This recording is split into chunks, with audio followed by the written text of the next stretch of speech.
আসলে কোন দিকে যাচ্ছে সবকিছু।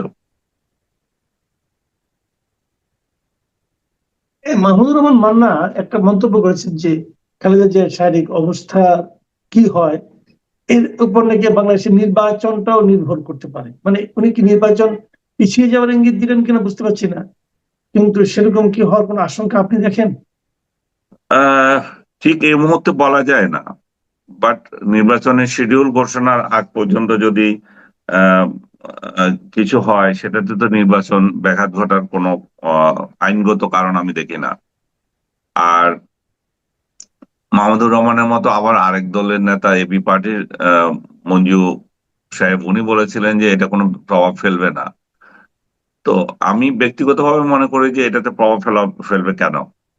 কারণ উনি আহ উনি বাংলাদেশের শ্রদ্ধেয় একজন রাজনীতিবিদ।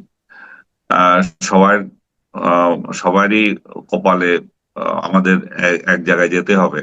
এটা জন্ম যেহেতু নিয়েছে আমরা, মৃত্যু তো অবধারিত। সেই জায়গায় ওনাকে যদি যথাযথভাবে উনি যদি চিকিৎসা নিয়ে ফেরত আসতে পারেন, সেটাতে সে আশঙ্কা তো নাই। আল্লাহ না করুক ওনার যদি কিছু হয়ে যায়, তাহলে সেক্ষেত্রেও তো আমাদের প্রাত্যহিক কাজ থেমে থাকবে না। আমার মনে হচ্ছে ওনার রাজনৈতিক দল বাংলাদেশ আহ জাতীয় পার্টি, বাংলাদেশ জাতীয়তাবাদী দল, ওনারা যদি মনে করেন যে ওনার এই এই বিষয়টা নিয়ে ওনাদের রাজনীতিতে বা নির্বাচনী ক্যাম্পেইনে কোনো সমস্যা হচ্ছে, তাহলেই শুধুমাত্র আমার মনে হয় যে এটাতে পিছাতে পারে। আদারওয়াইজ অন্য কোনো কারণ তো আমি দেখি না। আর ওনারাও যে ওই ধরনের আবেদন করবেন যে আমাদের রাজনৈতিক বিপর্যয় ঘটেছে, আমাদের দলের প্রধান এখন আহ, এর এই অবস্থায় নির্বাচন হতে পারে না, সেটারও কোনো যৌক্তিকতা আমি দেখি না। কারণ আজকে অনেক বছর থেকে আপনি বলতে পারেন যে বেগম খালেদা জিয়া রাজনীতিতে অনুপস্থিত। উনি রাজনীতিতে আছেন কিন্তু সক্রিয়ভাবে তো উনি ওনার দল পরিচালনা করছেন না। ওনার দল তো তারেক জিয়াই করছেন বা তারেক রহমানই করছেন। তো তারেক রহমান যখন করছেন বা এখানে ফখরুল সাহেবরা করছেন, তো সেক্ষেত্রে আগের মতোই তো হওয়ার কথা। নতুন কিছু তো না, এমন তো নয় যে উনি নির্বাচনী প্রক্রিয়ায় উনি ইনভলভ, সে কারণে উনি ওনার অনুপস্থিতিতে এটা পিছিয়ে যেতে পারে, আমি মনে করি না আর কি। জি, আরেকটা বিষয় আপনি খেয়াল করেছেন যে কালকে বিএনপির পক্ষ থেকে ওরা তো আগে একবার 237 জনের নাম ঘোষণা করেছিলেন যাদেরকে গ্রিন সিগন্যাল দেওয়া হয়েছিল। এখন তারা আরো 36 জনের নাম ঘোষণা করলেন, এবং এই 36 জনের মধ্যে আগের 237 জনে একজনকে স্থগিত করা হয়েছিল, সেখানে নতুন প্রার্থী দিয়েছেন। এবং এই 36 জনের নাম ঘোষণা করার পর ওনার জোটের যারা আপনার শরিক ছিল তাদের মধ্যে কিন্তু এক ধরনের মানে হতাশা মনে হয় দেখা যাচ্ছে, যেটা নাকি আমি কালকে মাহমুদুর রহমান মান্নার বক্তব্য টের পেলাম যে আমাদের সঙ্গে নাকি কথা না বলে তারা ঘোষণা করেছেন। তো আপনার কি মনে হয় যে বিএনপির সঙ্গে যারা জোটবদ্ধ ছিল তারা বিএনপির সঙ্গে নির্বাচন করবে বলে এক ধরনের আশা করেছিলেন, তাদের মধ্যে কোনো ধরনের হতাশা তৈরি হচ্ছে? মাহমুদুর রহমানের এই বক্তব্য যদি আপনি ধরে থাকেন, তাহলে হতাশা তো থাকেই কিছুটা। কিন্তু আমি তো শুনলাম ওনার ঋণ খেলাপি পরিস্থিতিও আছে, যেটা ওনাকে নির্বাচন করতে বাধা দিতে পারে। আমি জানি না ব্যক্তিগতভাবে মান্না ভাই নিজে সে পরিশোধ করে হয়তো নির্বাচন করতেও পারেন। কিন্তু শরিক দলগুলোকে বিএনপি আহ দূরে সরে দিচ্ছে সেটাও তো না। শরিক দলকে, এটা তো আর জামাতে ইসলামী না যে তাদের যে শরিক দল ছিল তাদের সাথে নির্বাচন মানে দর কষাকষি হবে। শরিক দল তো 2-4 জন। তো তাদের জন্য তো ওনারা, বিএনপি অলরেডি 22 সিট রেখে দিয়েছে। আর যদি তাদেরকে দিতেই হয়, এমন যাদেরকে বড় বড় ফিগার যারা আছে, তাদের আসনে তো আমি কাউকে ঘোষণা করতে দেখি নাই। মাহমুদুর রহমানের আসনে যদি ঘোষণা করে থাকে, আমি জানি না করছে কিনা। আহ, মানে অন্যান্য আসনগুলোতে তো সবগুলোতে ঠিক আছে, মাহমুদুর রহমানের আসনে আমি ঘোষণা আমার মনে হয় করেনি। পার্থের করেনি, ববি হাজ্জাজের করেনি, তারপরে নুরুর দল দুইটা দেওয়ার কথা ছিল সেটা করেনি। তাহলে করছে কার কোথায়? আমি তো দেখছি বরং আরো অনেকগুলো আসন রেখে দিয়েছে। তাতে মনে হতে পারে এনসিপি কে নেওয়ার তাদের একটা প্ল্যান আছে। কারণ এনসিপি কেও দীর্ঘদিন থেকে বলছিল যে তাদেরকে কয়েক কিছু সিট তারা দেবে, সেটা 20 সিট বা 20 সিটের কম হতে পারে। এখন 20 সিটেও যদি সমাধান হয়, তাহলে সেটাও তো অ্যাডজাস্ট করতে পারে। এটা তো নির্বাচন হয়ে যায় না, এটা তো প্রাথমিক না। দুটো আসন দেখলাম আপনার এই ধানমন্ডিতে আসন যেটা, যেখানে আপনি ভোটার, সেখানে হুম। আসিফ মোহাম্মদ সজীব ভুঁইয়ার একটা কথা আমরা শুনেছিলাম, কোনো হুম। কনক্রিট কিছু ছিল না। সেটা তো হুম। একজনকে বিএনপি দেওয়া হয়েছে, এবং উত্তরায় মুগ্ধর ভাই স্নিগ্ধকে দেওয়ার কথা অনেকে বলেছিল মুখে মুখে। এই দুটো আসন তো চলে গেল আর কি। চলে যাওয়া না, আমি মনে করি যে বিএনপি এখানে যথাযথ সিদ্ধান্ত নিয়েছে। আমি আমার আসনের কথা যখন বললেন, আমি রবিউলের সাথে ভেরি রিসেন্টলি একটা টক শোতে আমার বাদানুবাদ হয়েছে, পাবলিক সেটাই দেখেছে শুধু। রবিউল আমাদের ডিপার্টমেন্টের ছোট ভাই, আপনিও জানেন। তো রবিউলের সাথে আমার যখন কথা জি। হচ্ছে, আমি তাকে জিজ্ঞেস করলাম যে কি পরিস্থিতি, এবং আমি বললাম যে সে পাচ্ছে কিনা। এবং আমি তাকে স্পষ্ট বললাম এখানে অসীম আছে, ব্যারিস্টার অসীম আমাদের বন্ধু মানুষ, আমাদের ইয়ারমেট। অসীম পেলে আমি খুশি হব, কিংবা সে পেলেও খুশি হব, কারণ তারা দুইজন এখানে এখানে আছে, দীর্ঘদিন থেকে তারা এখানে রাজনীতি করছে। আর আমি আসিফের কথা সরাসরি বললাম। আসিফ এখানে আসাটা মানে বেখাপ্পা দেখায়। কারণ হচ্ছে যে ব্যক্তিগতভাবে আমার ভোট দেওয়ার সমস্যা হবে, আমি তো আসলে ভোট দেওয়ার মতো লোকই পাবো না তাহলে তখন। আর এমনিতেই নাই, আওয়ামী লীগ নাই, জাতীয় পার্টি নাই, 14 দল নাই, তার উপরে খুচরা খুচরা পার্টি আছে, এর মধ্যে আবার আসিফ আসবে। আসিফ যদি এখানে ভোটে দাঁড়ায়, আসিফ হচ্ছে যে এই, ইউনূস সরকারের সবচেয়ে দুর্নীতির প্রতীক। ইউনূস সরকারের দুর্নীতির প্রতীক আসিফকে যদি এখানে দেওয়া হয়, তাহলে তাকে ভোট দেওয়ার তো কোনো আমি মানে হয় না। পার্সোনালি আমি তাকে পছন্দ করতে পারি না করতে পারি, সেটা অন্য বিষয়। কিন্তু নীতিগতভাবে কিভাবে ভোট দেবে ইউনূস সরকারের দুর্নীতির প্রতীক, যে তাকে, এবং বিএনপি তাকে কেন এখানে দেবে? এটা আমার কাছে ভোট দেওয়ার ক্ষেত্রে ভীষণ একটা যন্ত্রণা তৈরি হবে। আমি বললাম যে একেবারে আমি কার কারে জানি যে বললাম, আসিফ যদি দাঁড়িয়েই যায়, মানে বিএনপি যদি তাকে প্রার্থী সত্যিই করে, তাহলে হিরো আলমকে এনে আমরা এখানে দাঁড় করায় দিতে হবে। হিরো আলম গুলশানে দাঁড়িয়েছে, হিরো আলম এবার ধানমন্ডিতে দাঁড়াক, তাহলে অন্তত কিছুটা আমাদের স্বস্তি আসে যে হিরো আলমকে ভোট দিয়ে পাবলিক দেখিয়ে দিত তখন। আসলে বিএনপি কে তখন একটা শিক্ষা দেওয়া যেত। জি। আচ্ছা, আরেকটা জিনিস আপনি খেয়াল করেছেন যে আমরা এই আওয়ামী লীগ সরকারের পতনের পর থেকে দেখছিলাম জামাত কিন্তু ধীরে ধীরে যেন তার চেহারাটা প্রকাশ করছে আর কি। তারা সারা দেশে এরই মধ্যে তাদের ব্যাপক গণসংযোগ চালিয়েছে, বিশেষ করে নারীদের মধ্যে। আমরা দেখেছি সেই গণসংযোগ এবং সেই বিনয়ী এবং একজনকে একজনকে বিপদগ্রস্তকে এর ফল তারা পেয়েছে ডাকসু, জাকসু, রাকসু নির্বাচনে, চাকসু নির্বাচনে।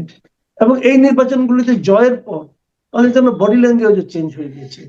তার কিছু কিছু প্রমাণ আমরা বিভিন্ন জায়গায় নমুনাও দেখতে পাচ্ছি। আপনি দেখেছেন বিভিন্ন টেলিভিশনে তাদের পক্ষ হয়ে যারা কথা বলেন, তারা কিন্তু এখন যেন মানে সবকিছু খোলামেলায় বলতে চাচ্ছেন। তারা মুক্তিযুদ্ধকে, বঙ্গবন্ধুর অবদানকে, এগুলোকে খাটো করার জন্য নানা ধরনের তত্ত্ব তালাশ করে মানে করছেন। এবং বেশ উত্তেজনাও দেখছি আমরা। আপনি নিশ্চয়ই খেয়াল করেছেন এর মধ্যে যমুনা টেলিভিশনে একজন ব্যারিস্টার সাহেব উনি মানে বেশ উত্তেজিত ভঙ্গিতে বললেন উনি নাকি 17 কোটি জনগণের পক্ষ থেকে বলতে এসেছেন। তো এই বিষয়গুলো, এই যে পরিবর্তনগুলো, এগুলো আপনার চোখে পড়ছে কিনা, এগুলো নিয়ে আপনার কোনো মন্তব্য আছে কি? হ্যাঁ, জামাতের একটা উদ্ধত্তপনা চলে এসছে, এটা দেখা যাচ্ছে। বিএনপি যে এটা নাই তা না, বিএনপিরও তো 5 আগস্টের পর থেকে বিএনপিরও সে উদ্ধতপনা আছে। কিন্তু জামাতকে অনেকে মনে করেছিল এটা একটা মানে নমনীয়, পলিটিক্যালি এদের এদের সাথে কথা বলা যায়। এরা ওদের রাজনৈতিক আদর্শ তো আর আপনি ধারণ করেন না, কিন্তু কথা বলার সংস্কৃতি তো আপনি রাখি আমরা। কিন্তু জামাতের কিছু কর্মী এমন ভাবে কথাবার্তা বলছে, সোশ্যাল মিডিয়ায় তো আক্রমণ করছে ওদের বট বাহিনী, যা ইচ্ছা তা। একদিকে ওরা আওয়ামী লীগের ভোট পাওয়ার জন্য, আমি বোধহয় আপনাকে বলেছিলাম আগে, পা ধরাধরি করছে। আরেকদিকে এরা মানে স্বৈরাচারের দোষর বলে গালাগালি করছে। এবং ভেরি রিসেন্টলি তারা এই শাহরিয়ারকে নামিয়ে দিয়েছে, যে আপনি যার কথা বলছেন। সে সব কয়টা টেলিভিশনে গিয়ে বঙ্গবন্ধু, বাংলাদেশের মুক্তিযুদ্ধ নিয়ে উদ্ভট সব কথাবার্তা বলছে। বিরাট বিরাট বস্তা নিয়ে যায়, কি যে বলে কোনো আগামাথা নাই। আমার সাথে প্রথম একদিন টক শোতে হয়েছিল, সেই সময় এই মুক্তিযুদ্ধ ওইভাবে আসে নাই, জামাত প্রসঙ্গই ছিল। দ্বিতীয়টা একটা শোতে কথা ছিল, হয় নাই, কর্তৃপক্ষ থেকে বলা হলো যে কি জানি ঝামেলা আছে, শো হচ্ছে না, আমার সাথে তার হচ্ছে না, আমি যাই নাই, বা আমাকে নেই নেই, যাই নাই না। তৃতীয় শোতে আমি তার সাথে কথা বললাম, আমাকে তার সাথে কথা বলতে আমার অসুবিধা মনে হয়নি, যে সিম্পল মানুষ, কথাবার্তা বলা যায়, ভালোই মানে কথাবার্তা বলেছি। কিন্তু টক শোতে তার চেহারা অন্যরকম। টক শোতে গিয়ে সে কি সব চিৎকার দিয়ে মানে হুলস্থুল করে, আমরা বলছি, ভাই তুমি এখানে তো দুইজন ব্যক্তি, তোমাকে কেন এত চিৎকার দিতে হবে, এবং কি জন্য এইসব চিৎকার? আর আওয়ামী লীগকে গালাগালি, বিশ্রী ভাষায় আওয়ামী লীগ, বঙ্গবন্ধু এদেরকে গালাগালি করছিল। আমি যে আওয়ামী লীগের এই জবাব দেওয়ার জন্য তো কেউ নাই এখানে। হ্যাঁ, এবং আমার সামনে এগুলো বলার তো কোনো মানে নাই।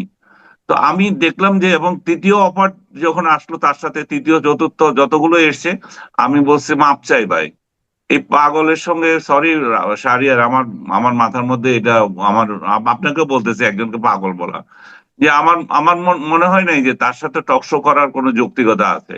কারণ সে সাবজেক্টে নাই। সাবজেক্টের বাইরে গিয়ে বঙ্গবন্ধুকে গালাগালি করা, বিভিন্ন রাজনৈতিক নেতাদেরকে, মানে তার আওয়ামী বিদ্বেষ এবং ভারত বিদ্বেষ এই মাত্রায় আছে যে, যেটা সীমাহীন। এগুলো টকশোর কোনো আলোচনা হতে পারে না। আমি একজন উপস্থাপককে জিজ্ঞেস করলাম যে, তোমরা ওর সাথে কথা বলার জন্য আমাকে ডাকো কেন? বলছে সে ভাইরাল। হ্যাঁ, তবে যে মেন স্ট্রিম টেলিভিশন গুলো যদি ভাইরাল চায়, তো তাহলে শাহরিয়ার কালকে রাতে যেটা করেছে সেটাই তো হবে। শাহরিয়ারও তো চাই ভাইরাল হতে। ওর শাহরিয়ারও আমাকে বলছিলাম যে, এরকম করো কেন ভাই, চিৎকার দেওয়ার কি আছে? বল যে টেলিভিশনে এগুলো খায়, টেলিভিশনে যেগুলো খায় সেগুলোই সে করছে। আমি তো শুধু শাহরিয়ারকে দোষ দেবো না, আমি বলবো যে টেলিভিশন গুলোকে বলবো তারা কি ধরনের গেস্ট তারা আনতেছে। আবার এই যে যমুনার কথা বললেন, এই যমুনায় আমি কথা বলে এসেছি কেন, সেই জন্য প্যারিসে পলাতক যে ইয়ে, ওই যে আপনার এই যে ভিউ ব্যবসায়ী, হ্যাঁ, যে খেউ খেউ খিস্তি খেউর করে, যে পিনাকি, সে যমুনাকে থ্রেট দিয়েছে, আনিস আলমগীরকে আনলে তারে এই করে দেবে সেই করে দেবে যমুনা টিভিকে। এবং যমুনা টিভি কিন্তু আমার মনে হচ্ছে সেই থ্রেট মেনে নিয়েছে। তারা এরপর আমাকে ডাকে নাই। তাহলে টেলিভিশন গুলো তাহলে এদের দ্বারা প্রভাবিত, এই রাজাকারদের দ্বারা প্রভাবিত। রাজাকাররা কি বলে এবং এই সকল ইউটিউবাররা কি বলে সেগুলোই চাচ্ছে, তারাই এই ভিউ ব্যবসার মধ্যে চাচ্ছে। আমি নিকোলকে থ্যাঙ্কস দেবো যে সে যথাযথভাবে উত্থাপন করেছে। বঙ্গবন্ধুকে যখন গালাগালি করছে, সে বলছে যে এই এই এই ডিসেম্বর মাসে বঙ্গবন্ধুকে আমার সাথে এসে গালাগালি করার, এটা আমি মেনে নিচ্ছি না। এবং তার প্রেক্ষিতে আপনি যেটা বললেন যে বিখ্যাত ডায়লগ, সে 16 কোটি মানুষের প্রতিনিধি হিসাবে এখানে কথা বলতে আসছে, এবং সে যমুনা টেলিভিশনের এই শোটা, অ্যাঙ্কর যখন বলতেছে এটা আমার শো, সেটাতেও সে বিশ্বাস করে না। শো যখন পরিচালনা করে সেটা অবশ্যই অ্যাঙ্করের শো, আমি যখন পরিচালনা করেছি এটা আমার শো। এবং আমি যে প্রতিষ্ঠানের কাজ করছি, আমি আর ওই প্রতিষ্ঠানের মধ্যে পার্থক্য কি? আমাদের দিয়েই তো প্রতিষ্ঠান, প্রতিষ্ঠানকে দিয়েই তো আমি। তো সে যথাযথই বলছে আমার শো। তো যাই হোক, আমি যেটা যেটা বলতে চাচ্ছি, আমাদের টেলিভিশন গুলো পলিসি ঠিক করতে হবে। তারা আপনি ডেলিভারেটলি তারা এই ডিসেম্বর মাসে এই ধরনের খিস্তি এবং এই ধরনের গালাগালি করার জন্য, এবং মুক্তিযুদ্ধ বিরোধীদেরকে ডাকতেছে। এবং আপনি 2-3 দিন আগে আমার একটা ইয়ে দেখবেন, স্ট্যাটাস দেখছেন কিনা জানি না আমি, যে আমি সেটাতে আমি সেখানে স্পষ্ট বলেছি, আমি যেটা বলেছি সেটাই প্রতিফলিত হয়েছে দেখি গতকালের শোতে, যে টেলিভিশন আগে ডিসেম্বর মাসে এই মুক্তিযুদ্ধ বিরোধীরা কথা বলার সাহস পেত না। তারা এই মাসটাকে একটা তাদের আজাবের মাস হিসেবে ধরে নিয়ে কথা বলতো না। এখন উল্টো, তারা মুক্তিযুদ্ধের বিরুদ্ধে গিয়ে মুক্তিযোদ্ধাদেরকে গালাগালি করছে, এবং মুক্তিযুদ্ধ নিয়ে যারা কথা বলে তাদেরকে গালাগালি করছে, তারা বঙ্গবন্ধুকে গালাগালি করছে, তারা বাংলাদেশকে সহায়তা করে রাষ্ট্র ভারত ছিল, এই ভারতকে গালাগালি করছে যে সহায়তা করেছিস কেন। এবং কতগুলো ইউটিউব মোল্লা আছে, সে একটা ইউটিউব মোল্লা ইব্রাহিম, তারটা দেখলাম যে সে বলছে যে এই দেশটা তো স্বাধীন ছিল, এই স্বাধীন দেশটাকে ভাঙছে এরা, মানে বিশ্রী ভাষায় যে কি কথাবার্তা বলছে। আমি জানি না এই ডক্টর ইউনূস সরকার কি করে মানে মুক্তিযুদ্ধকে এত হেয় করার চান্স সবাইকে দিচ্ছে। মুক্তিযুদ্ধকে যদি হেয়ই করবে, তারা স্বাধীনতা আহ, এবং যে 71 এগুলাকে কমপ্লিটলি ইরেজ করে দিলে তো হয়। একদিক দিয়ে আবার এই স্বাধীনতার কথা বলবে, আবার আরেক দিক দিয়ে লোক লাগিয়ে দেবে স্বাধীনতাকে কিভাবে হেয় করা যায় সেটা করার জন্য। তো স্পষ্ট আমার মনে হচ্ছে যে এটাতে সরকারের যেমন মনোযোগ দেওয়ার দরকার আছে, এবং টেলিভিশন গুলোরও একটা শিক্ষা হওয়ার দরকার আছে, যে তারাই চাচ্ছে, যেমন টেলিভিশন গুলোই চাচ্ছে। এটা আমি বলবো না যে ওই লোকগুলো করছে, শাহরিয়ার যে করছে কেন করছে, কারণ শাহরিয়ারকে বলার জন্যই ডাকছে। সে নিজেই আমাকে বলছে যে টেলিভিশন গুলোতে এটা ভাইরাল হয়, এবং সে দেখছে যে টেলিভিশন গুলো তাকে, সে ভাইরাল বলে তাকে ডাকছে। যে প্রডিউসার কথা বলছে যে শাহরিয়ারকে কেন তোমরা বারবার আমার সাথে বসতে বলো, সে ভাইরাল, তার মানে হচ্ছে যে টেলিভিশন গুলো ভাইরাল চাচ্ছে, ভাইরাল আইটেমই চাচ্ছে। তো শাহরিয়ার ভাইরাল আইটেম হিসাবে সে ভালো ভালোভাবে তাদেরকে ডেলিভারি দিচ্ছে, এবং আমি শুধু শাহরিয়ারের দোষ দেখবো না এখানে। জি, আমি আলোচনা আমরা শেষ পর্যায়ে চলে এসেছি, আরেকটা বিষয় নিয়ে একটু কথা বলতে চাই। আপনি নিশ্চয়ই খেয়াল করেছেন যে এই আমাদের যে আন্দোলনের যারা তরুণ নেতৃত্ব ছিল, যাদেরকে জেনজি বলা হতো, সেই তাদের নিয়ে রয়টার্স দুদিন আগে একটা স্টোরি করেছে। হুম। মানে যারা যারা শেখ হাসিনার পতনের জন্য আন্দোলন করেছিল, তারা এখন নিজেরাই রাজনীতির মাঠ দখলের জন্য লড়ছে। এবং এখানে বলতে যেয়ে তারা এটা বলেছেন যে ওনারা যে সাপোর্ট নিয়ে এগিয়েছিলেন এখন সেটা নাই। এবং এই এনসিপির একজন নেতার কে কোট করে রয়টার্স বলেছে যে যদি এককভাবে নির্বাচন হয় তারা হয়তো একটিও আসন নাও পেতে পারে। তো এই যে এনসিপির যে অবস্থানটা ধীরে ধীরে, এবং তারা ভাবছে তারা যদি কোন একটা দলের সঙ্গে জোট করে যায় তাহলে তারা আদর্শিকভাবে ক্ষতিগ্রস্ত হবে। এই যে একটা উভয় সংকটে এনসিপি পড়েছে, এত বড় একটা আন্দোলনে তারা নেতৃত্বের দাবিদার হিসাবে তারা নিজেদেরকে দাবিদার বলে, কিন্তু এখন ভোটের ক্ষেত্রে দেখা যাচ্ছে যে তারা কোনো জায়গায় খুব একটা সুবিধা করতে পারছে না। এই এনসিপির পরিবর্তনটা কি আপনি কিভাবে দেখছেন? এনসিপি যদি আশা করে যে তারা 300 আসনে আহ, প্রার্থী দিয়ে সরকারে চলে যাবে, আমার তো মনে হয় এনসিপির কেউ সেটা শুরুতেও আশা করেনি। এনসিপি যেটা হয়েছে, আমি বারবার একই কথা বলতে হচ্ছে, যে ডক্টর ইউনূসের যে অপশাসন, সেটার সেটার এন্টি ইনকামবেন্সির যে ফল, সেটা এনসিপি কে নিতে হবে। আবার ডক্টর ইউনূসের যে অপশাসন বলে ব্যর্থ শাসন, সেটার দায়ও কিন্তু এনসিপি কে নিতে হবে।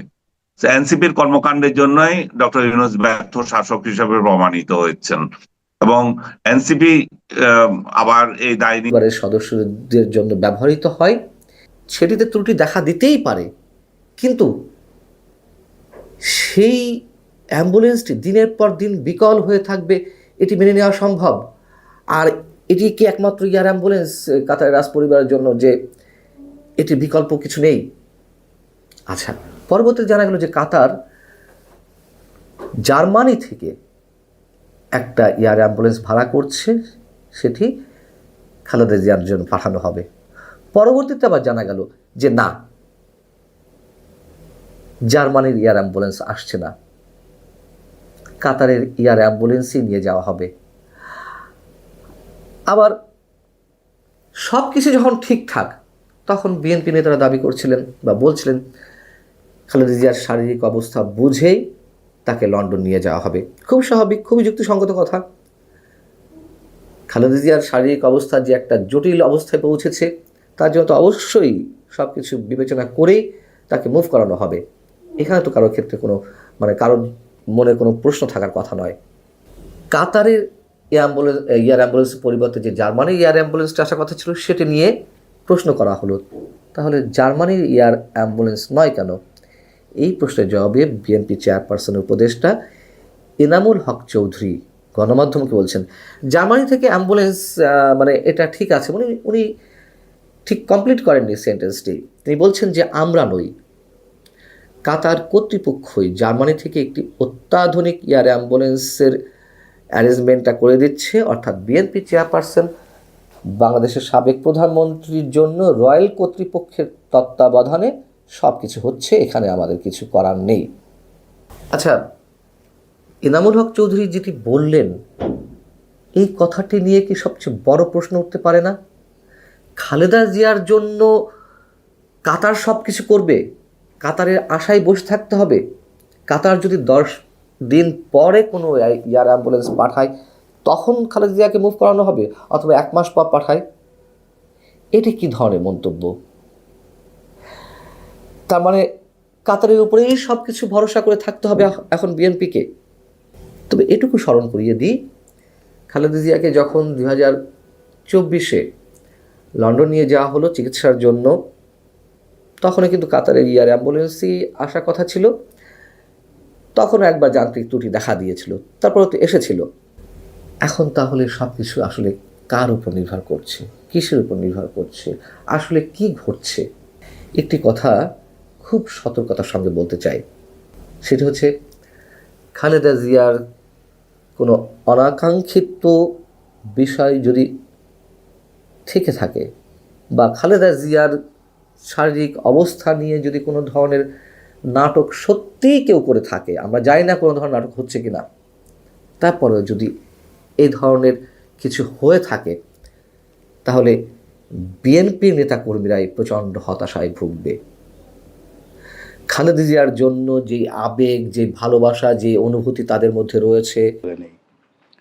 মূলত সেই গত 14 মাস ধরেই দেশবাসীর এবং বিএনপি নেতাকর্মীদের জন্য পরস্পর বিরোধী দুটো বক্তব্য ছিল। দেশবাসী প্রকাশ্যে বলার চেষ্টা করছিলেন যে কেন তারেক রহমান সাহেব দেশে আসছেন না, কোনো বাংলার অর্থ নাই, দাড়ি নাই, কমা নেই, সেমিকোলন নেই, কিচ্ছু নেই, ডাইরেক্ট প্রশ্ন কেন তিনি আসছেন না। এই বক্তব্যের মধ্যে কতগুলো ইতিবাচক দিক রয়েছে। জনগণ মনে করছে যে তারেক রহমান সাহেবের দেশে আসা উচিত। তারা এও বিশ্বাস করছে, মনে করছে যে তারেক রহমান সাহেবের জন্য দেশটি নিরাপদ, তারেক রহমানের জন্য এই দেশের প্রয়োজনীয়তা আছে, আর এই দেশের লোকজনকেও তারেক রহমান সাহেবের প্রয়োজন রয়েছে নেতৃত্ব দেওয়ার জন্য। তিনি একজন অপরিহার্য, জনপ্রিয় এবং অ্যাট দ্য সেম টাইম গ্রহণযোগ্য ব্যক্তিত্ব। যদি না হতে পারতেন বা না হতেন, তাহলে জনগণ এই ধরনের কথাবার্তা বলতো না। এই বাংলায় কত মানুষ, হয়তো তাদের বয়স তারেক রহমান সাহেবের চেয়ে বেশি, শিক্ষা দিকে অনেক বেশি, তাদের একসময় সামাজিক খুব প্রভাব ছিল, প্রতিপত্তি ছিল, কিন্তু দেশের লোকজন বলছে না যে তারা কোথায় গেল, কেন তারা বাংলাদেশে আসছে না।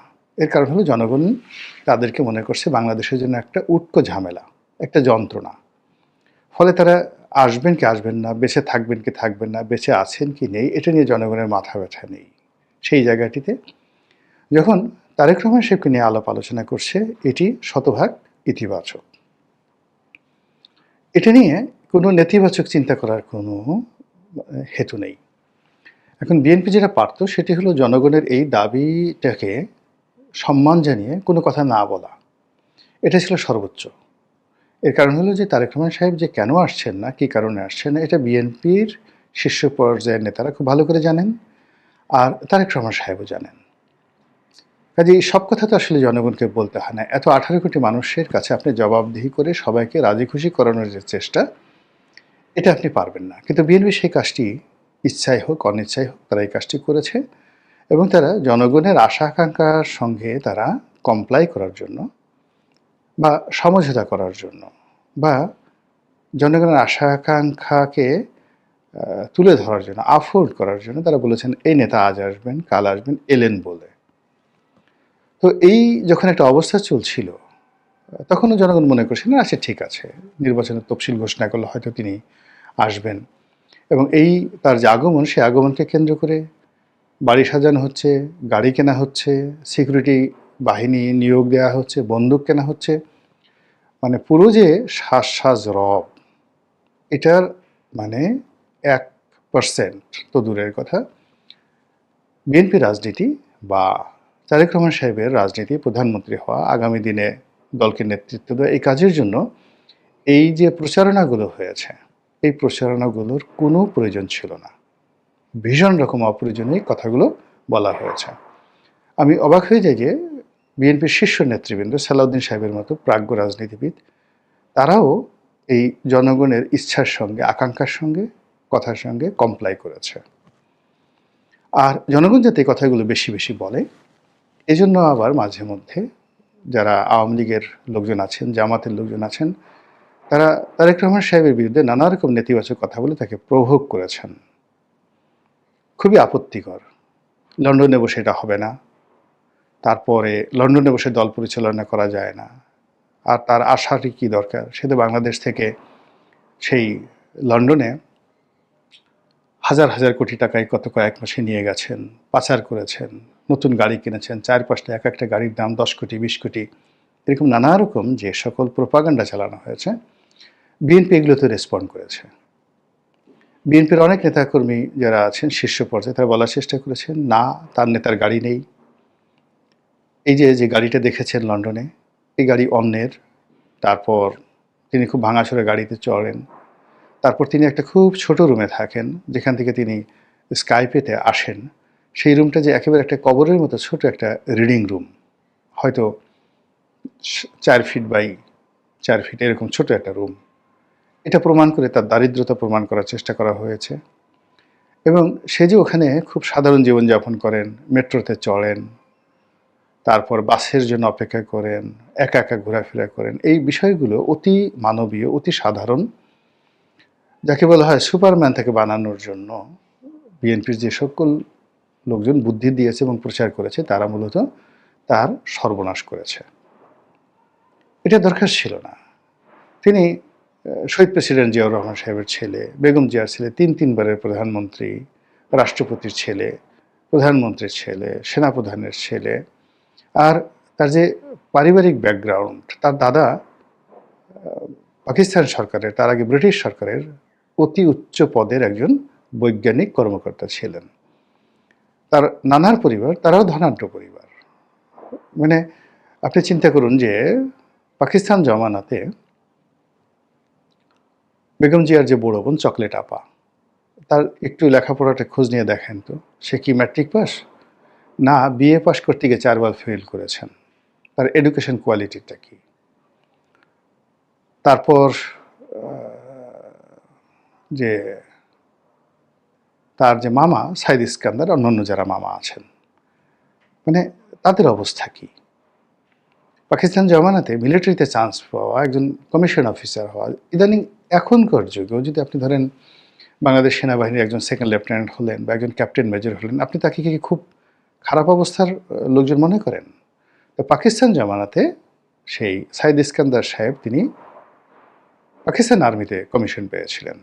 তো এই পরিবারটি ভিক্ষুকের মতো চলবেন, ফকিরের মতো চলবেন, এটা কে বলেছে? আমাদের সমাজের সবচেয়ে বড় ব্যাপার হলো এক ভিক্ষুক আর এক ভিক্ষুককে দেখতে পারে না।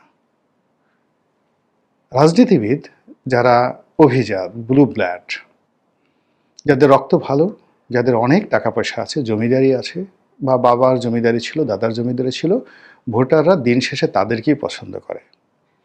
আপনি চাঁদাবাজি করে, মানুষের কাছে চেয়ে চিনতে, একজনে আপনাকে একটা গাড়ি দিল, আরেকজনে 1 লাখ টাকা দিল, আরেকজন একটা পাঞ্জাবি কিনে দিল, আরেকজন একটা জুতা কিনে দিল, আর আপনি ফুটবাবু হয়ে নেতা সাজলেন, হাত ঝুলালেন। লোকজন আপনাকে কোনো দিন এই বাংলায় এই ধরনের ভিক্ষুক টাইপের লোক কখনো নেতা হতে পারেনি। যারাই নেতা হয়েছেন তারা সবাই 4-5টা গুণাবলী ছিল অপরিহার্য।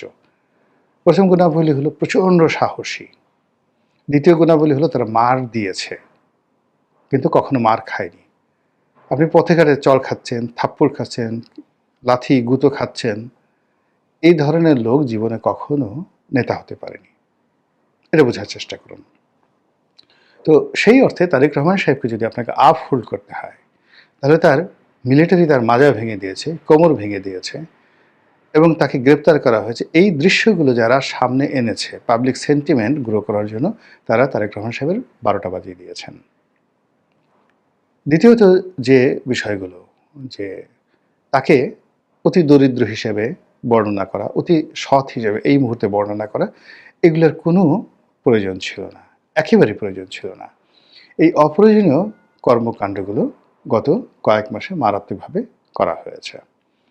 তো করার ফলে কি হলো, যে বিএনপির যে স্বাভাবিক বা তারেক রহমান সাহেবের যে স্বাভাবিক অবস্থা, সেই অবস্থাটা এখন আর নেই। তো মানুষের যে চিন্তা, চেতনা, কর্ম, সেই কর্মের জায়গাটাতে বিএনপি বুঝতে পারেনি, নাড়া দিতে পারেনি। নাড়া দিতে না পেরে আজকের এই জটিল অবস্থা তারা তৈরি করে ফেলেছে। এখানে জনাব তারেক রহমান সাহেব বুঝতে হবে যে তিনি দেশের বাইরে আছেন। দেশের বাইরে থাকলে, এমনকি ঢাকার বাইরে যদি আপনি থাকেন বা সাভারে থাকেন, আমি যেমন এখন প্রায় সাভারে থাকি, বাস্তবতা হলো সাভারে থেকে কোনো অবস্থাতেই গাবতলীর অবস্থা জানা যায় না। কাজেই শেখ হাসিনা যদি দিল্লিতে থেকে বাংলাদেশের অবস্থা মনে করেন যে খুব বুঝে গেছেন, হবে না। তারেক রহমান সাহেব ওখানে বুঝে গেছেন, তাও হবে না, কোনো অবস্থাতে হবে না। তাকে যারা গাইড করবেন অনেস্টলি, যদি তারা একেবারে তাদের তারেক রহমান সাহেবের চোখ হয়ে, নাক হয়ে, কান হয়ে তারা যদি সত্য কথাটা বলতেন, তাহলে তিনি সুন্দর করে সিদ্ধান্ত নিতে পারতেন। কিন্তু সেই কাজটি আসলে দুটো দলা হয় না। ফলে কি হলো, গত কয়েক মাসে যেটি হয়েছে, একটার পর একটা বিতর্ক তৈরি হয়েছে এবং ক্রমশ বিএনপি এবং জনাব তারেক রহমান সাহেব বিতর্কিত হয়েছেন, দল দুর্বল হয়েছে। এবং এরই মধ্যে ওভার অ্যাক্টিং করতে গিয়ে বিএনপির কিছু লোক, আমি বলবো একেবারে যারা বিএনপির ব্র্যান্ড অ্যাম্বাসেডর হিসেবে এই মুহূর্তে যারা, আমাদের দেশে কিন্তু এই মুহূর্তে টেলিভিশন টকশোটা সবচেয়ে গুরুত্বপূর্ণ। তো টেলিভিশন টকশোতে বিএনপির পক্ষে আপনি ধরুন আওয়ামী লীগের কয়েকজন লোক ছিলেন, যেমন ধরুন নাইমুল ইসলাম খান। আপনার যত খারাপই লাগুক না কেন, নাইমুল ইসলাম খানের যুক্তির কাছে বিএনপির কোনো লোক দাঁড়াতে পারত না। সুভাষ সিংহ রায় যত খারাপ থাকুক না কেন, তিনি যেভাবে টকশোতে তথ্যপত্র দিয়ে আওয়ামী লীগকে আপহোল্ড করতেন, আওয়ামী লীগ বিরোধী লোকদের জন্য এটা ছিল চুলকানি।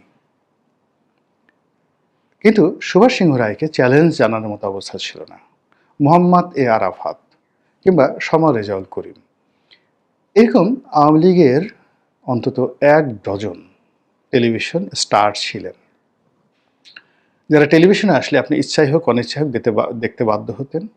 এবং বিএনপি মানে আওয়ামী লীগ বিরোধী শক্তি, যাদের চুলকানি শুরু হতো, রাগ হতো, মেজাজ গরম হতো, কিন্তু তারা কিছু করতে পারতো না। আর ওদিকে আওয়ামী লীগের যারা লোকজন, তারা বলতো যে না, বাপের বেটা, কাজের কাজ হয়েছে।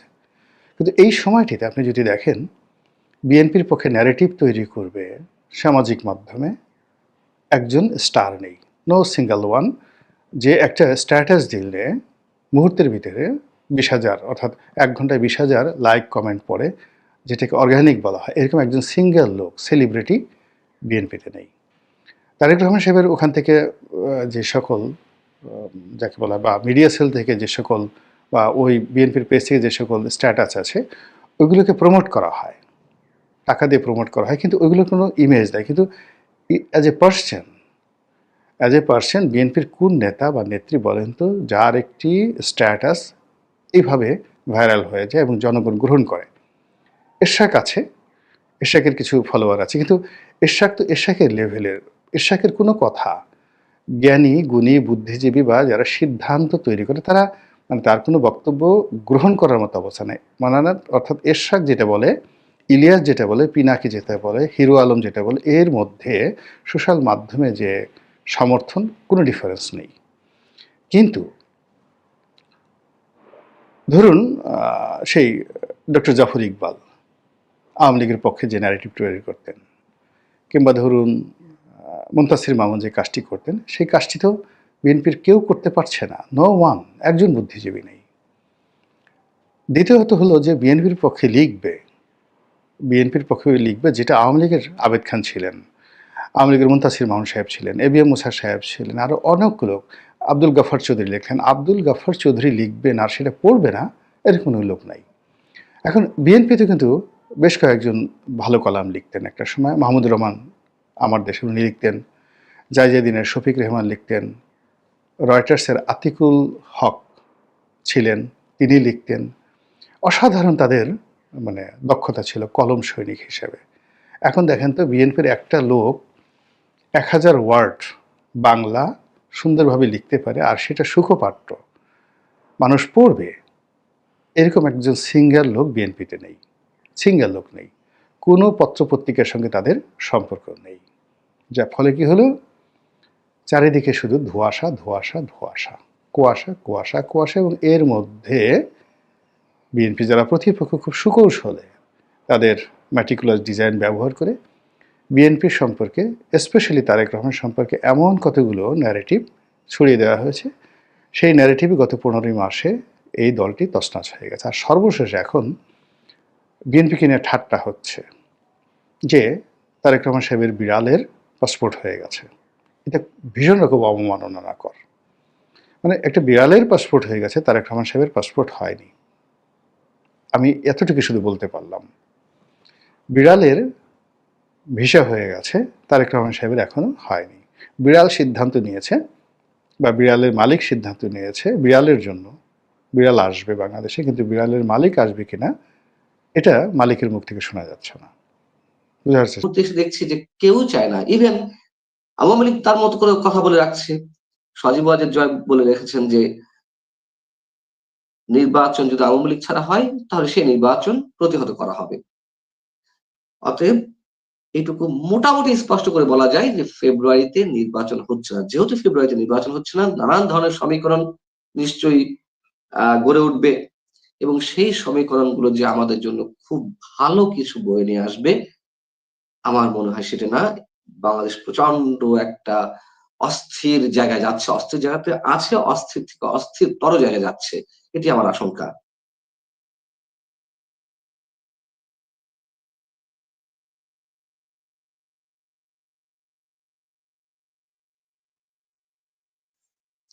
না, আমি একটা জায়গায় আপনাকে একটু মনোযোগ দেই, সেটা হচ্ছে যে আমি আজকে আমার ওপিনিয়ন দিয়েছি যে বেগম জিয়ার এই অসুস্থতার অবস্থায় ওনাকে নিয়ে কোনো রাজনীতিকরণ করা এটা কারোর জন্যই কাম্য না।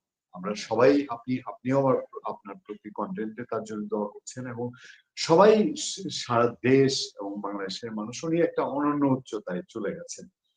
কিন্তু ওনাকে এখন এই লন্ডন যাওয়া না যাওয়া, আবার এক একবার এক এক রকম তথ্য, ধরেন যে তার এয়ার অ্যাম্বুলেন্স আসবে, কাতারের এয়ার অ্যাম্বুলেন্স বলছে গতকাল সন্ধ্যা থেকে বলছেন যে এটা যান্ত্রিক ত্রুটি দেখা দিয়েছে। আলটিমেটলি কি হচ্ছে, বেগম জিয়ার এই অসুস্থতার বিষয়টার তো রাজনীতিতে একটা প্রভাব ফেলছে।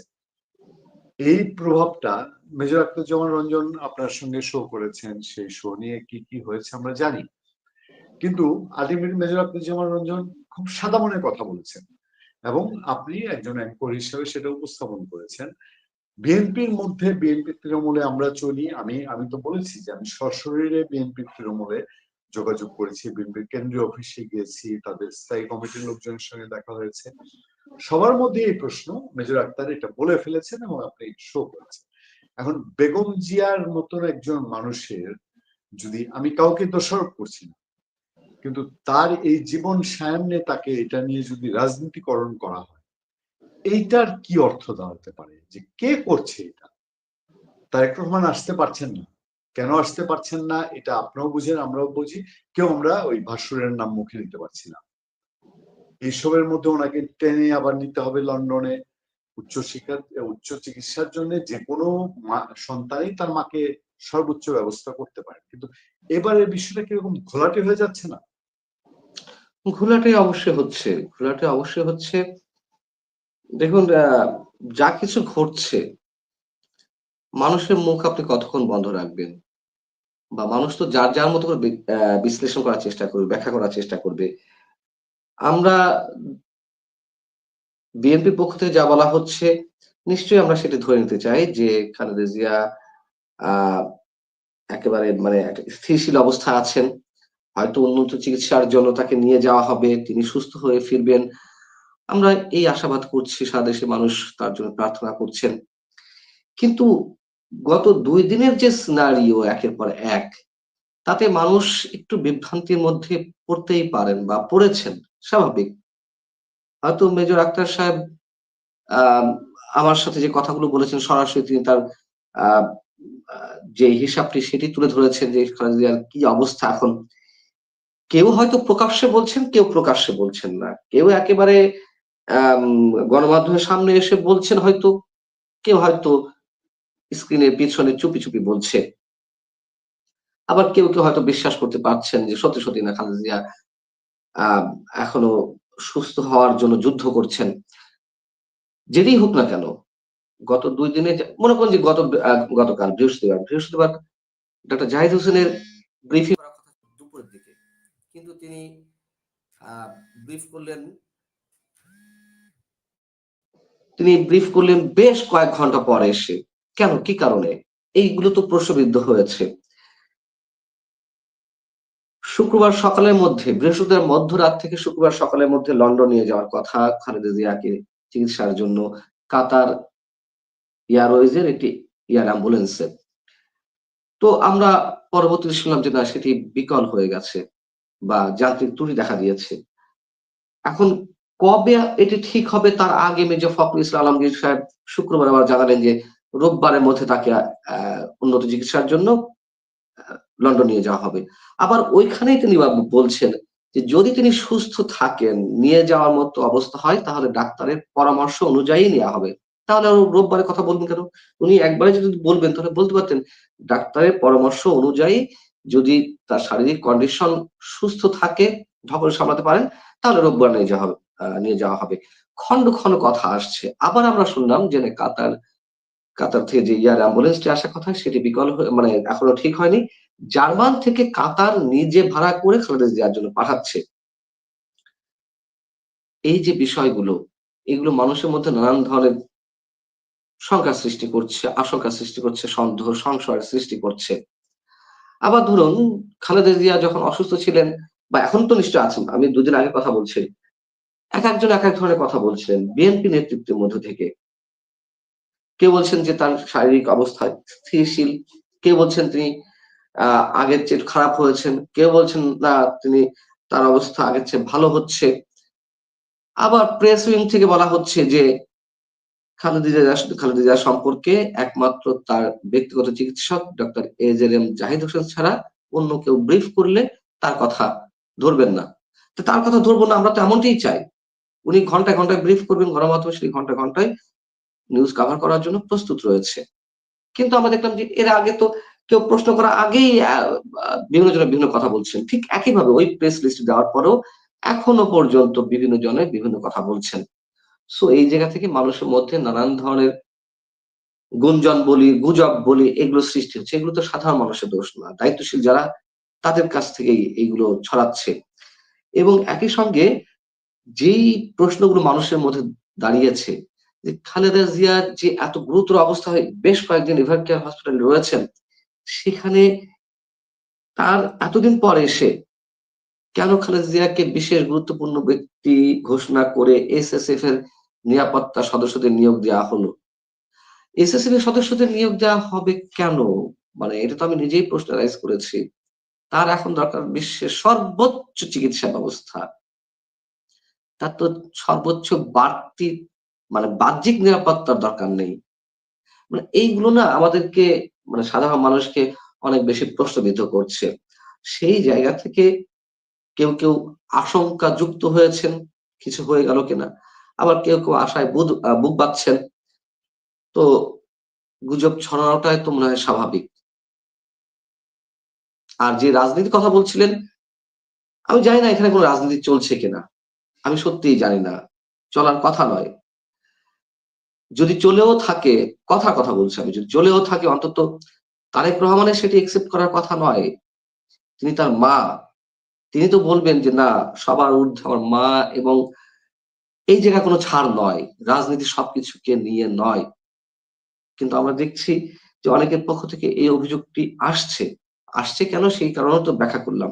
কেন গুজব ছড়াচ্ছে, কেন গুঞ্জন ছড়াচ্ছে। যদি রাজনীতি হয়ে থাকে সেটি অবশ্যই অন্যায়, অবশ্যই অগ্রহণযোগ্য।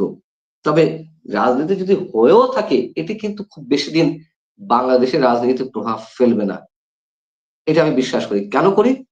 বাংলাদেশের মানুষ, বিশেষ করে বিএনপি আওয়ামী লীগের যারা সমর্থক, তারা এগুলো দলের ভুল ভ্রান্তি, দলীয় নেতাদের ভুল ভ্রান্তি, এগুলো তারা ভুলে যায়, ইচ্ছাকৃতভাবে ভুলে যায়। মনে করুন যে সজীব ওয়াজেদ জয় যদি জঘন্যতম, যদি কথা বলছি আমি, জঘন্যতম অপরাধের সাথে যুক্ত হয়ে সরাসরি তার প্রমাণ রেখেও দেন, মানুষের সামনে উপস্থিত হয়, তারপর আওয়ামী লীগের সমর্থকরা দেখবেন যে জয় ভাই, জয় ভাই, জয় ভাই বলতে পাগল। আবার তারেক রহমানের ক্ষেত্রে একই কথা বলতে পারি। তিনি মহা ভয়ঙ্কর কোনো অপরাধ করে ফেললেও, চাক্ষুষ কোনো অপরাধ করে ফেললেও, তারপরেও তারেক ভাই, তারেক ভাই, তারেক ভাই ছাড়া বিএনপি নেতা কর্মীরা কিছু বুঝবে না। অতএব তারেক সাহেব যত ভুল করুন না কেন, বিএনপির রাজনীতি বা খালেদা জিয়াকে নিয়েও যদি কোনো রাজনীতি হয়ে থাকে, এগুলো 2, 4, 5, 10 দিন, 1 মাস এই আহ কিছু মানুষ সমালোচনা করবে, কিছু মানুষ এগুলোর প্রতি ইঙ্গিত করে আবার তার বিরোধী যারা আছে তারা রাজনীতি করার চেষ্টা করবে। কিন্তু বিএনপির অভ্যন্তরীণ রাজনীতিতে খুব বেশি প্রভাব ফেলবে বলে আমার মনে হয় না। সময়ের সাহসী সন্তান মনিরুল আলম পান্না, আমি শুরুতেই আপনাকে পরিচয় দিয়েছি এবং আমি বিশ্বাস করি যে আপনার জন্ম যে মুক্তিযুদ্ধের সময় আপনি আপনি হয়তো অস্ত্র হাতে নিতেন। সেই জায়গা থেকে আমার একটা প্রশ্ন আছে আপনার কাছে। বাংলাদেশে এখন যে সিচুয়েশন, আপনার উপরে আপনি জেল খেটেছেন, এর মধ্যে আপনাকে জেলে নেওয়া হয়েছে একেবারেই অবান্তর ভাবে, এবং আমরা সবচেয়ে আমাদের এই প্ল্যাটফর্ম সাক্ষী যে আমরা বলেছি যে এটা একেবারেই শুধুমাত্র সাহসিকতার কথা বলার জন্য। এই সময়ে দেশে আপনার প্রতি অভিযোগ যেগুলো, আপনার প্রতি অভিযোগ যে আপনি আওয়ামী লীগের পারপাস সার্ভ করছেন, আপনি আওয়ামী লীগের পারপাস সার্ভ করছেন আমাদের এতে কোনো ধারণায় কোনো অসুবিধা নেই, কিন্তু আপনি যেভাবে আক্রান্ত হচ্ছেন এই জায়গাটায় আমরা বলি যে এই সরকারের ভুল ত্রুটি বললে এই ভুল ত্রুটিটা আওয়ামী লীগের হয়তো ফেভারে যায়, সেটা আপনি বলছেন। এখন যে সিচুয়েশন, মৌলবাদীদের উৎপাত আপনারা দেখেন, আপনার উপরে, আমার উপরে, সবার উপরে আছে।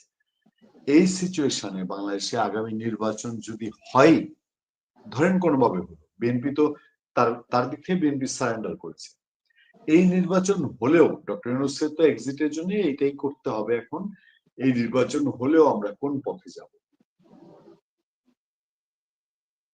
আমি পরে অংশ বুঝতে পারি, এই নির্বাচন যদি হয়ও, এই নির্বাচন যদি হয়ও ফেব্রুয়ারিতে তারা আজকেও বলেছে যে নির্বাচন নিয়ে, সিসি বলেছে যে নির্বাচন নিয়ে কোন রকম গুজব রটানো যাবে না, মানে নির্বাচন তারা করতেই চায়।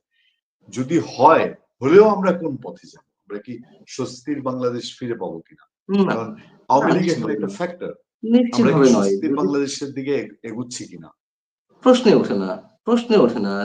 যেই ডিজাইনে নির্বাচনটি করতে চাচ্ছে ডক্টর ইউনূসের অধীনে, ফেব্রুয়ারিতে যদি সেই ডিজাইনে নির্বাচনটি হয়, অর্থাৎ আওয়ামী লীগ ছাড়া হয়, নিশ্চয়ই আমরা স্বস্তির পথে যাচ্ছি না। তারপর এই কথাগুলো তো আমরা আওয়ামী লীগের সময়ও বলেছি, যখন একপাক্ষিক নির্বাচন করেছে, শুধু আওয়ামী জোটভুক্ত দলগুলোকে নিয়ে 14, 18, 18তে বিএনপি অংশ নিয়েছিল, কিন্তু সেটা একেবারে মানে ইতিহাসে অন্যতম বাজে নির্বাচন হয়েছে, তাই না? বিএনপির মতো দল কি 5টা আসন পেতে পারে? এটা সম্ভব? সম্ভব এটা কোনোভাবে? 2018 সালে 5টা আসন দিয়ে দিল তাকে। এটা কিভাবে সম্ভব? যাই হোক, বিএনপি অংশ নিয়েছিল, 24 নির্বাচন বিএনপি বিহীন নির্বাচন হলো। আমরা তো বরাবরই সেগুলো বিরোধিতা করে আসছি, এবং তখনই আমাদেরকে ট্যাগ লাগিয়ে দিয়ে আসছিল যে আমরা বিরোধী পক্ষে, বিএনপি জামাতে পারপাস সার্ভ করছি। এখনো আমরা যখন এই নির্বাচন যেটি অনুষ্ঠিত হওয়ার কথা সেটিরও বিরোধিতা করছি। এবং ওই জায়গাটাতে কেন বিরোধিতা করলাম, যে একটা ইনক্লুসিভ, সুষ্ঠু, সুন্দর গণতান্ত্রিক প্রক্রিয়া নির্বাচন হওয়াটা জরুরি, তাতে যেই ক্ষমতা আসুক না কেন। এখনো বলি, তখন যেমন বলেছি যে জামায়াতও যদি ক্ষমতা আসে মানুষকে মেনে নিতে হবে, কারণ এটা মানুষের ডিজায়ার, মানুষ ভোট দিচ্ছে। আবার এখনো যদি বলি মানুষ আওয়ামী লীগকে বেছে নেয়, কথার কথা, আমি এটা যদিও সম্ভব না এবার যে আওয়ামী লীগ ক্ষমতায় আসবে এবারই, যদি অংশ নেয়, সম্ভব না। তারপরেও যদি বলি যে তারপরে যদি আওয়ামী লীগ আসে, তাও মানুষকে মেনে নিতে হবে। কিন্তু এই যে একপাক্ষিক নির্বাচন, তাহলে আমরা আওয়ামী লীগকে ফ্যাসিবাদ বলছি কেন? বা অন্যরা আওয়ামী লীগকে ফ্যাসিবাদ বলছে কেন? স্বৈরাচার বলা হচ্ছে কেন? এই প্রক্রিয়া কাজগুলো করে আসছিল, তাই তো? এজন্যই তো। তাহলে সেই একই প্রক্রিয়া যদি এখন ঘটতে থাকে, তাহলে আমরা নিশ্চয়ই বর্তমান সরকারকে ফ্যাসিবাদ বলবো, স্বৈরাচার বলবো। বর্তমান সরকারও তো কোনো না কোনো রাজনৈতিক পক্ষপাত দুষ্ট। এটা তো আর নির্দলীয় নিরপেক্ষ সরকার না, ডক্টর ইউনূসের সরকার, প্রশ্নই ওঠে না। এটি চরম পক্ষপাত দুষ্ট একটি সরকার। তো যা ঘটেছে আওয়ামী লীগের সময় এখনো তাই ঘটবে, খুব স্বাভাবিক। এবং এইভাবে এক একটি সরকার যদি গঠন হয়, কোন অবস্থায় মানুষ স্বস্তি থাকবে না, তখন তার অপোজিশন নিশ্চয়ই সাংঘর্ষিক রাজনীতি শুরু করবে, এটি তারা মেনে নেবে না। এবং আমার ধারণা এই নির্বাচনের মাধ্যমে যে সরকারই আসুক না কেন, বড় জোর 1.5 থেকে 2 বছর স্থায়িত্ব লাভ করবে, যেই আসুক না কেন। এবং না, আমি 1.5 থেকে 2 আর বছর দুইটা যদি স্থায়িত্ব লাভ প্রসঙ্গে করে। যাব। প্রথমে একটা ছোট হালকা বিষয় বলি। আপনি জানেন যে বিএনপি আবার তার মনোনয়ন ঘোষণা করেছে কয়েকটা, বেগম জিয়ার এই অসুস্থতার মধ্যেও। আচ্ছা, দলের কাজ দলের মতো চলছে ধরে নিলাম। এর মধ্যে সিগনিফিকেন্ট হলো ধানমন্ডি 10, যেখানে আসিফ মাহমুদ সজীব ভুইয়া, বাংলাদেশের সবচেয়ে বিতর্কিত উপদেষ্টাদের মধ্যে একজন, তার সেখানে ভোটার হয়েছে। অনেকেই ধরে নিয়েছিলেন, এবং আমি কন্টেন্টে আমার ইনফরমেশন করে বলেছি যে আসিফ মাহমুদ সজীব ভাই এবং মাহফুজ আলম তারা বিএনপিতে যোগ দিতে চায়, বিবিসিও রিপোর্ট করেছে, বিবিসিতেও বলেছে যোগ দিয়েছে। কিন্তু এখানে বিএনপি আবার মনোনয়ন ঘোষণা করেছে। তার মানে আগামী নির্বাচন যদি হয়, ফেব্রুয়ারিতে হয়, তাহলে এখানেও এনসিপি এবং আসিফ মাহমুদ সজীব ভুঁইয়া তো সাংঘাতিক রকম একজন মানুষ, সেটা বলতে আর দ্বিধা রাখে না। সে নতুন একরকম মিলিশিয়া টিম গঠন করছে। সেদিক থেকে এই নির্বাচনটা কি আলটিমেটলি চাইলেই যে একটা নির্বাচন আনুষ্ঠানিকতা দিয়ে কোনো একটা হ্যান্ড ওভার করা, সেটা কি সম্ভব হবে?